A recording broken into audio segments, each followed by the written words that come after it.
Monks are adept warriors of discipline and skill who have trained and honed themselves into perfected instruments.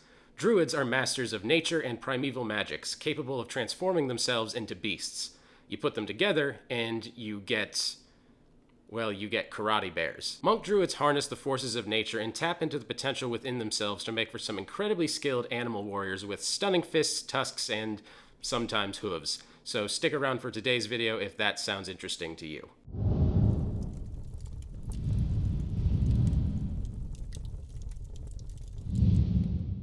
The wild shape focused strategy for 5e Druid builds is powerful but can lack the resilience and damage output needed to be viable at higher levels. Conversely, Monk survivability can drop off at later levels, and having access to the Druid's bag of hit points for wild shapes can be an invaluable resource you can use to stay alive. All that, and you'll get to do martial arts as the critter of your choice, and who wouldn't want to be a karate bear or a jujitsu octopus? Maybe you have something else in mind. Both the Monk and the Druid use Wisdom as a primary ability score, so you're not stretched between stats here. It's a solid choice that works both ways, and you can easily make it a Monk with a touch of Druid or a Druid with a touch of Monk, depending on what you want to go for. But what exactly are the downsides? Well, both the Druid and the Monk have powerful features that scale with their levels. By multiclassing, our martial arts die goes up slower, and our access to more powerful Druid spells and wild shapes comes later. A straight Druid will have more powerful spellcasting, and a straight Monk will have a better martial arts attack die. Both classes also rely heavily on their bonus actions. We have some ways to best optimize around that, but you'll still have situations where you want to wild shape and flurry of blows in the same round, and you simply can't due to the conflicting action economy. Natural weapons are also not really a Monk weapon, so a lot of Monk abilities won't quite really function well, especially in wild shape. And fundamentally speaking, multi-class options are automatically foregoing the higher end features that you would otherwise gain in a single class. A multi-class character takes longer to get to key features, and in general will feel a bit lagging compared to a single-class character, especially when it comes to ability score increases. But when exactly does the Druid Monk start to kick in? The short answer for a Druid Monk multi-class character is class level 4. With 2 levels in Monk and 2 levels in Druid, you'll gain the core class features and even many of the archetype features we care about for these builds. There are some fun functionalities we get later on, but you can consider the builds working as early as 4th level. There are 2 very different takes on how to build a Monk Druid that incidentally care about similar features and class abilities from both classes. Starting with significant Monk features, we have Unarmored Defense. Monks get an AC equal to 10 plus Dexterity mod plus their Wisdom mod. This works even while in wild shape and will make our priorities for our animal forms very weird because we can ignore their normal AC and substitute our own. We get to use our own Wisdom modifier, but if we're in wild shape, we use the creature's Dexterity. This puts us in the strange situation where if we're doing the build that is mostly Druid with a touch of Monk, we actually don't care about our Dexterity and can pour all of our points into Wisdom instead. Next we have Martial Arts and Ki. Martial arts are the core of what Monk gameplay is all about, and while in practice they tend to work pretty simply, there are a lot of fringe rules that come up when we try to multi-class with them.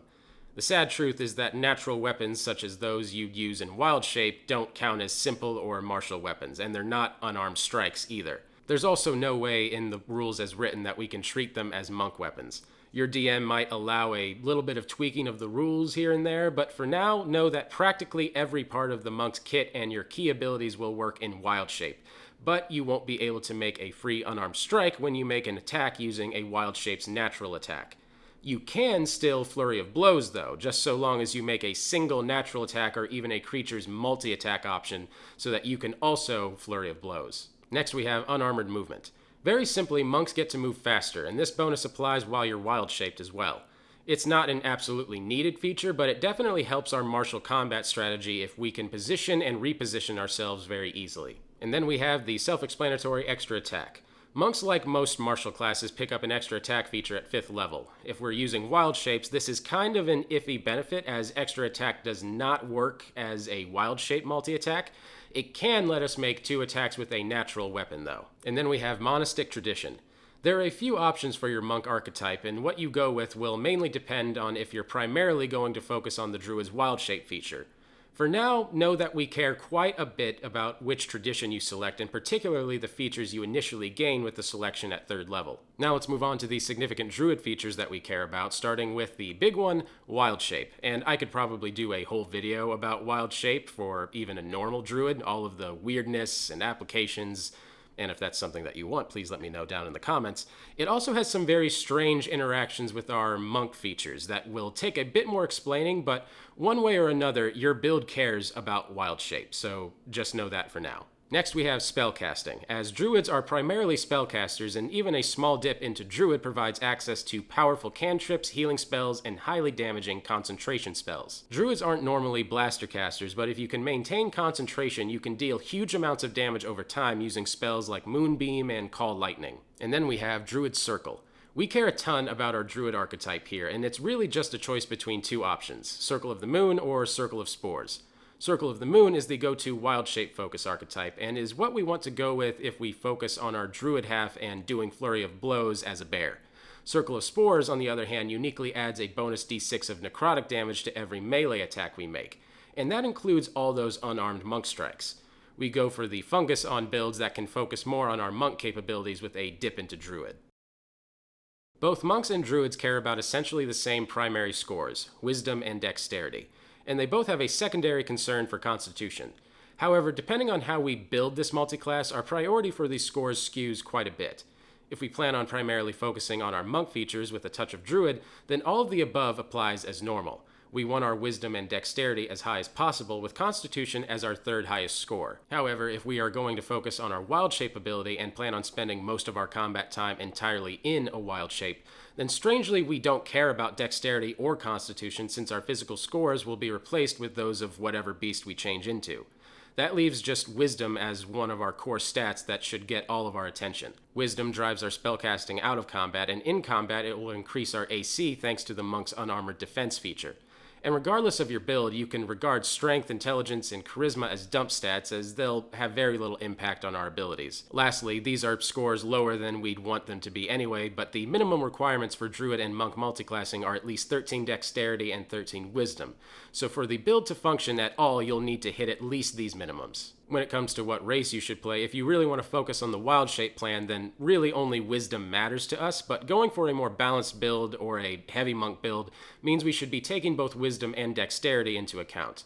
The following races here have either a bonus in Dexterity or in Wisdom, making them ideal choices. My favorite would probably be the Kenku, given all the stealthy features it gets and the role-playing opportunities that come from speaking and mimicry, but I am curious which one best works for you guys. You guys always seem to have very interesting ideas for builds in mind, so let me know down in the comments. Most multi-class builds focus on a single synergy with a few variations on the same theme. But for the Monk Druid build, we get 2 vastly different strategies to go for, so let's get into that. First, we have the Fungal Monk build, which is also the name of the guy I always look for at music festivals. We'll go over the simpler of the 2 builds first, which for the most part plays like a standard monk, but with a lovely necrotic bonus. To get this build started, we need at least 2 levels of Druid, and we need to select the Circle of Spores.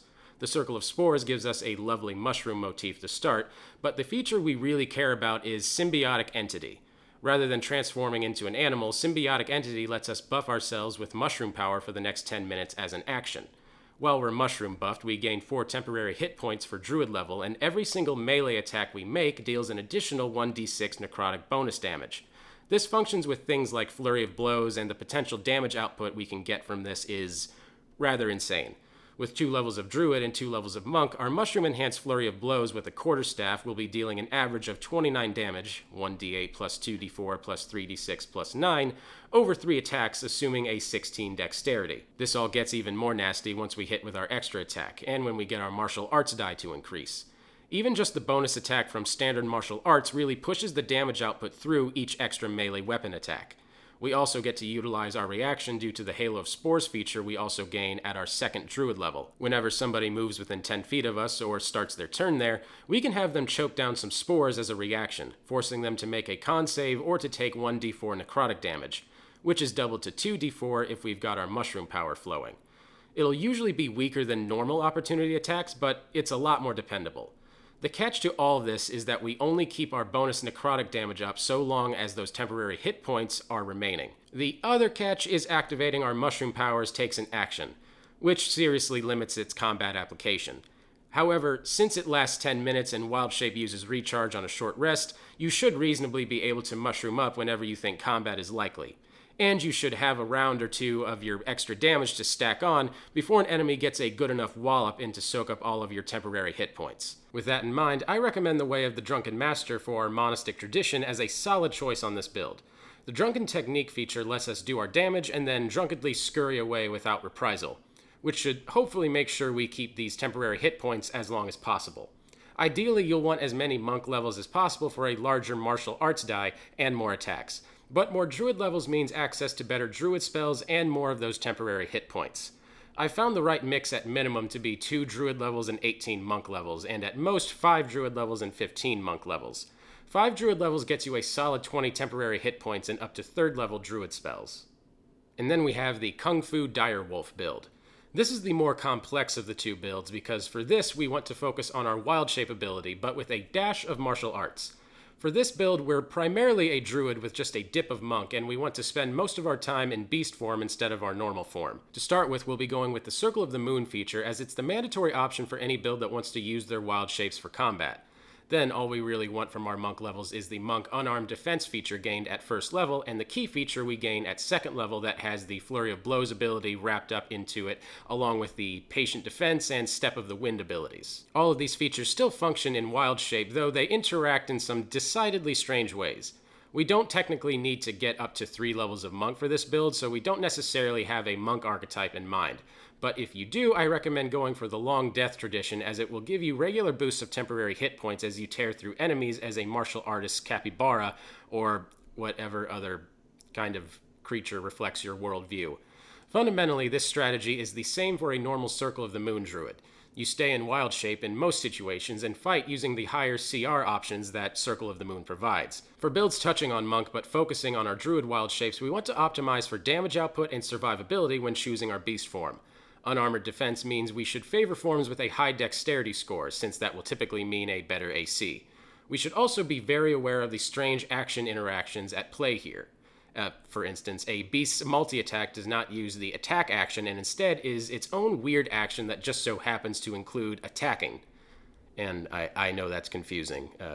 I think 10% of D&D is this esoterically confusing. Our Flurry of Blows ability can only function when we use the attack action specifically, so we want to prioritize creatures with a single powerful attack we can make and then flurry with, rather than beasts that rely on a ton of smaller hits using a multi-attack.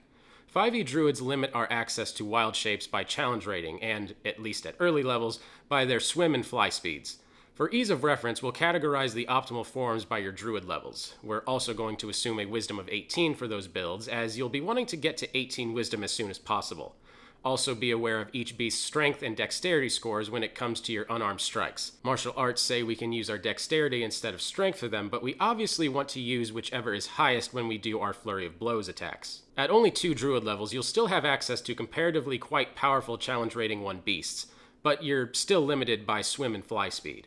The following beasts are likely your best options at 2 druid levels. First, we're going to start with the Direwolf. With a very chunky 37 hit points, an AC of 16 thanks to unarmored defense, pack tactics, and an attack that also inflicts prone, Direwolves are going to be your go-to hard hitter for a long time. That prone effect will also trigger before your Flurry of Blows, meaning you'll likely get advantage on all of those melee attacks. And then we have the Giant Hyena. Think of this as your tanky option for when you just need to take hits. It normally has a natural armor AC of 12, but our unarmored defense bumps that up to 16. It has a whopping 45 hit points and has the same damage output of the Direwolf, just minus the pack tactics.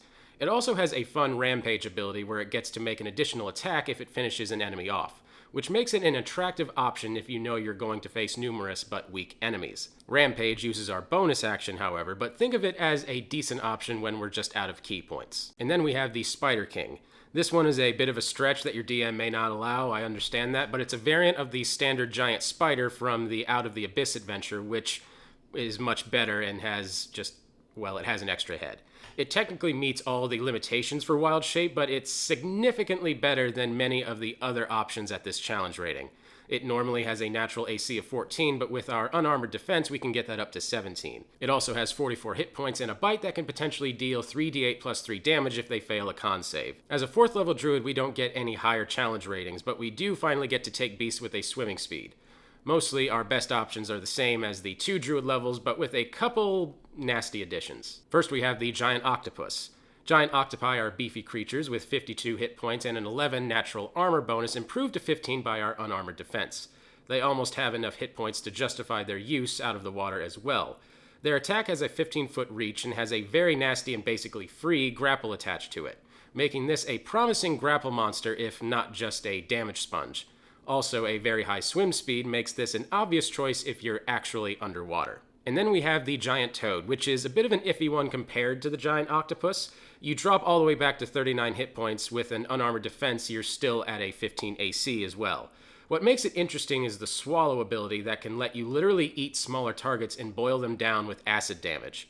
Still probably inferior overall to the giant octopus, but still worth considering if you're in a mixed land and water environment or have a single big bad evil guy that you just want to eat. At our 6th druid level, we finally get up to challenge rating 2 beasts, which radically increases our damage output and survivability, though we still can't take anything with a flying speed for a couple more levels. Next, we have the giant constrictor snake, and I tend to think of this as a sort of direct upgrade to the giant octopus, as you'll be using this in most of the same situations. Giant constrictor snakes have 60 hit points, an AC of 16 thanks to unarmored defense, a swim speed, and a big dangerous grapple attack. It's also got a beefy +4 strength bonus, which is particularly nice for this snake's very unarmed strikes. Next we have the giant elk, with 42 hit points and an AC of 17, again due to unarmored defense. It isn't bad, but the 60-foot movement speed and charge ability means we can smack things for 4d6 plus 6 and follow it up with our flurry of blows. Hopefully with advantage if we manage to knock them prone. And then we have the hunter shark with its 45 hit points and an AC of 15, due to unarmored defense, and it feels pretty basic at first, but the blood frenzy feature will mean practically every attack you make will be at advantage. Take this if you're fighting with high AC opponents while underwater. And then we have the relic sloth, which was also my nickname in high school. This is technically setting locked to the Strixhaven setting, but with a nice DM, they might allow it. It has the highest hit points I could find for this challenge rating at 76, but due to the negative dexterity, we'll be stuck with a 13 AC for the unarmored defense. Like others here, it has a solid grappling attack, and you should definitely consider this in situations where hit points are better than AC. As an 8th level druid, we don't improve in challenge rating, but we do finally gain access to flying beasts, which drastically improves our mobility and gives us one pretty great option in particular. That special option being the Quetzalcoatlus.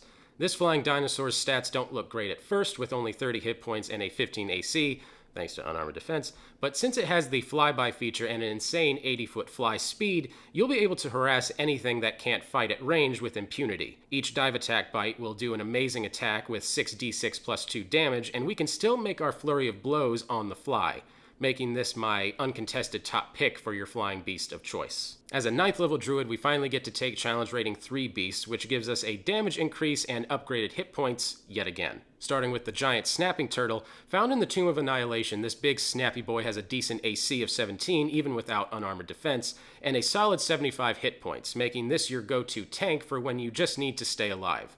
It also has a surprisingly fast swim speed and an attack that will do 4d6 plus 4, meaning you won't sacrifice much on the damage front either. And then we have the killer whale. With a whopping 90 hit points and a bit of a sad 14 AC, this is a giant slab of blubber that will definitely help you out in combat. The bite deals 5d6 plus 4 damage, and with a speedy 60-foot swim speed, you'll be a deadly threat in the water. As we're the mighty Circle of the Moon Druid, we get the Elemental Wild Shape feature with our 10th Druid level and access to the incredibly powerful elemental forms. Each of the 4 elemental forms have their own ups and downs, which we should go through real quick. The Air Elemental has the least amount of hit points out of the bunch with only 90, but Unarmored Defense pushes us up with extra defense to a hefty 19 AC, well past their normal natural armor bonus.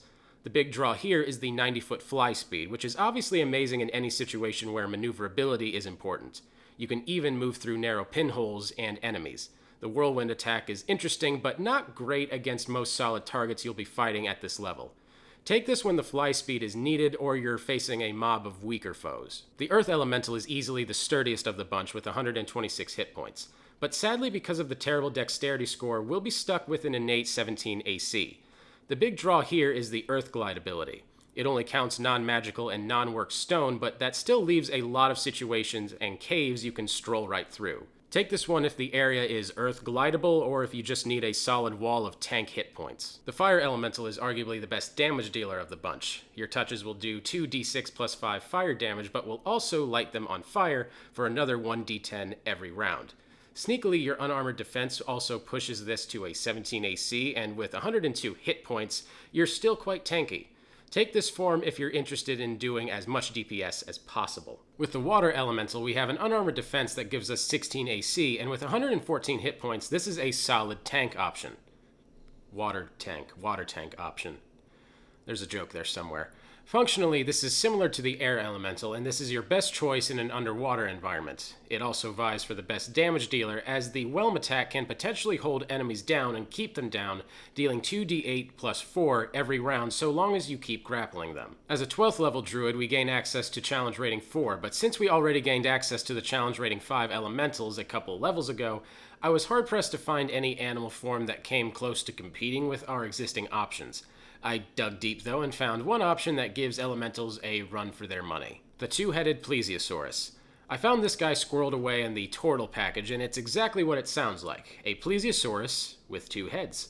It has 100 hit points, and with our unarmored defense, it gets a solid 16 AC. You get 1 attack with each head, giving us 2 bites, each dealing 3d6 plus 6. We can't use both attacks and also flurry of blows, but it's a decent option. We also get advantage on a ton of conditions due to the 2 heads, as I mentioned before, and a decent swim speed. I'm not saying this is better than the elementals, but it's on par and it's probably visually cooler. At 15 druid levels, the upgraded challenge rating 5 beast is likely our final increase if we're running the build that dips into monk, but we still do get some pretty good options here. Starting with the Brontosaurus, if you have the room, the gargantuan Brontosaurus can do a truly impressive 6d8 plus 5 damage with its tail, and it can also make a stomp attack that adds a trip effect at the cost of 1d8 damage. It has 15 AC, 121 hit points, and the damage potential outsteps the elementals, so this big dino is usually the better option unless you really need one of the elemental abilities, or the map just doesn't accommodate this sort of creature. At 18 druid levels, this is the tip-top of our beast with a challenge rating of 6, but you'll only be getting this far if you only take a 2-level dip into monk. Most campaigns aren't getting to the 19th level or the 20th level anyway, so it's unlikely one way or the other, but in case you do, it's mammoth time. Yes, you can actually change into a mammoth, which is a strict upgrade to the charge-in and stomp beasts that occupy a lot of slots on this list. With 126 hit points and our unarmored defense, that does also manage to bring it up to an AC of 13. It has a trampling charge move with a very high DC of 18, so you should reliably be able to get this big charge and stomp combo off at least once per fight with 4d8 plus 4d10 plus 14 damage plus your 2 flurry of blows attacks. The big question is if playing a mammoth at the tail end of your campaign is worth losing those sweet primal path buffs for. And, I mean, if you're multi-classing like this, I assume that the mammoth was something you wanted. So, if you have the mammoth, I assume the mammoth was an end goal of some kind for you. The Monk Druid is a combo that makes a lot of sense narratively, at least in terms of what typically motivates these types of characters on a broad sense. Thankfully, this seems to appear in the mechanics of combining them as well. The one time I saw this build at my table for more than a few sessions was played by someone who, for a lack of a better comparison, basically played a fantasy version of Ace Ventura, and I mainly bring this up just to remind you that in basically any multi-class, there is room for mechanical and narrative weirdness that also seems to just kind of work. Thank you guys so much for watching. I really appreciate it. Be sure to like and subscribe because we put out new videos like this every week. And if you guys are making a Druid Monk character that you're proud of, or if you guys have any other ideas that you'd like us to cover here on the show, please let us know down in the comments. My name's Patrick Ferguson from Skull Splitter Dice. Thanks again for watching, and until next time, farewell.